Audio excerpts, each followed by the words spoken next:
Cattle barons. After the Civil War, many people in Texas began ranching or raising cattle. These people, known as cattle barons, knew they could raise cows on the good Texas land. They also knew they could make a lot of money selling the cows. They built large ranches on the Texas prairies. They hired men to take care of the cattle. These men were known as cowboys and wranglers. They worked on the ranches every day and took the cattle to be sold at a market. The cattle barons used the money they made to buy more cattle. They also made their ranches larger and better. Some of these ranches are still running in Texas today. Richard King, an Irish American born in New York City, bought large tracts of land in South Texas between the Nueces and Rio Grande rivers. By using cattle drives to get his animals to northern markets, King revolutionized ranching and made enormous profits. The King Ranch in Kingsville, Texas, has been around since Richard King started it in 1852. Today, this is the largest cattle ranch in the United States. The ranch is larger than the state of Rhode Island. Life on a ranch. Most ranches in Texas were located on plains and prairies. Usually there were no neighbors for many miles around. Until the 1880s, ranchers kept their cattle on the grassy plains or the open range. These ranches had enough food and supplies to last for up to a year at a time. They got water from windmills that pumped water from underground wells. Most ranches had several buildings. The ranch owner usually lived in the main house. Cowboys, wranglers, and ranch cooks usually lived in a nearby bunkhouse. The owner might build different buildings or fences depending on the climate and the ranch's size. Cowboys. The work done by cowboys on the ranch was very hard. They were responsible for the daily jobs on the ranch. They also were responsible for getting the cattle ready to sell. The cowboys had to brand or mark each cow so they knew which ones were theirs. Many ranchers brought their cattle to the markets, and each rancher had his own brand design that they burned into the hide of each of his cows.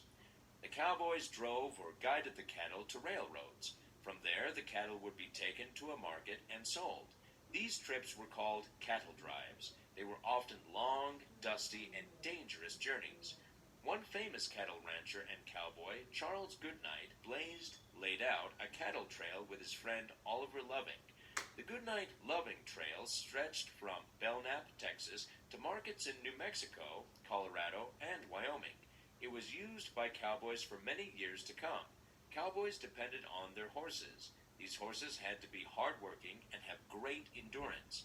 Cowboys trained their horses to help keep the cattle moving along the trail safely. Texas trails.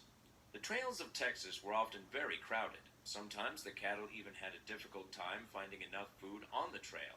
There were several trails that led from South Texas to the beef markets in Kansas, Missouri, Colorado, Wyoming, and Montana. The Chisholm Trail carried 2 million cattle to Kansas from 1867 to 1871. The Goodnight-Loving Trail was established in 1866.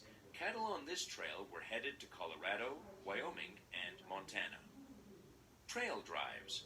In order to make money, ranchers had to drive or guide the cattle down trails for hundreds and hundreds of miles. The trip was always hard work. It was sometimes boring. Many times it was dangerous. The cowboys rode near the herd of cows to keep them from wandering off. The men faced wild animals, harsh weather, and sometimes even angry American Indians.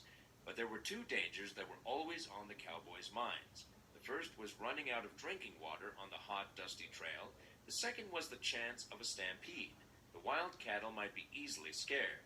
They might burst off running for miles. A cowboy caught in the middle of a stampede could easily be hurt or killed. Barbed wire. At the beginning of the cattle boom, ranchers let their cattle roam anywhere they wished, but farmers did not like that animals could wander onto their land. Soon these farmers put up barbed wire fences. They wanted to be able to grow crops without wild, roaming animals destroying their fields or eating their crops. Ranchers could no longer let their cattle wander over the open range. The animals had to be kept in pens. Even though the new fencing cost money, it seemed to be a good idea. Ranchers were able to keep wild animals away from their herds. The health of all the animals improved. The farmers' fencing, however, made it impossible to lead the cattle down the trails on drives. Ranchers now had to use nearby railroads to get their animals to market. The end of of the trail. After only 20 years, the cattle driving business came to an end. Nobody wanted cowboys to cross their land with thousands of cattle. Many farmers and ranchers put up fences around their land to keep the cowboys away. American Indian tribes wanted to be paid for letting the cattle cross their lands. At the same time, many cattle on the trails caught a disease called Texas fever. This disease was quickly spreading between the cattle on the trails. Many of them died. To help keep the disease from spreading, many towns did not allow cattle to pass through. Soon the price of beef dropped. Cattle barons were no longer making huge profits. The cattle driving business ended, but the trails left their mark on Texas and America. During those 2 decades, Texans built many new ranches. People also built many new towns along the trails. Many of these communities continued to grow. People began to think about using the railroads more to transport all kinds of goods. Although one period of history was ending, another exciting period was just beginning.